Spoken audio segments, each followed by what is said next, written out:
Hello everyone, কেমন আছো সবাই? আবারও তোমাদের মাঝে একটা নতুন ভিডিও নিয়ে চলে আসলাম।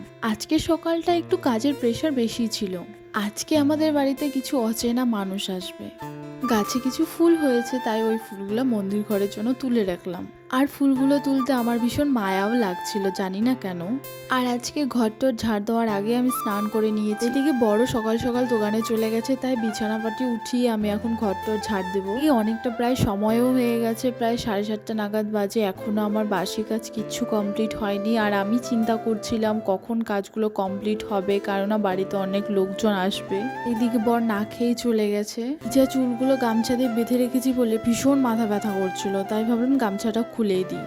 আর আজকে সকালটা কেমন যেন মেঘলা মেঘলা আকাশ ছিল, অনেক হাওয়া দিচ্ছিল। বুঝতে পারছিলাম না আদৌ বৃষ্টি আসবে কিনা, তবে অনেক ভয়ে ভয়ে ছিলাম। যখন ছোট ছিলাম তখন বুঝতে পারতাম সংসার মানে বাড়ির ওই কাজকর্ম, গোছানো গাছানো এগুলাই। কিন্তু এখন বুঝতে পারি সংসার মানে অনেক বড় একটা দায়িত্ব নিজের ওপর। আর এদিকে আমি কালকে রাত্রের বাসন কিছু ধুয়ে রাখিনি, তাই সকাল সকালে ধুয়ে রাখলাম। আমি রোজকারের বাসন রোজই ধুয়ে রাখি। ওই যে বললাম বাড়িতে কিছু অচেনা লোক আসবে, 4জন লোক আসবে দীক্ষা নিতে শ্বশুর মশাই কাছ থেকে। এদিকে বাড়ির বউ হিসেবে আমার তো কিছু কর্তব্য আছে, তাই না?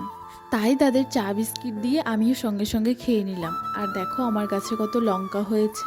নিজের হাতের গাছ যখন ফল দেয় বা ফুল দেয় ভীষণ ভালো লাগে, তাই না?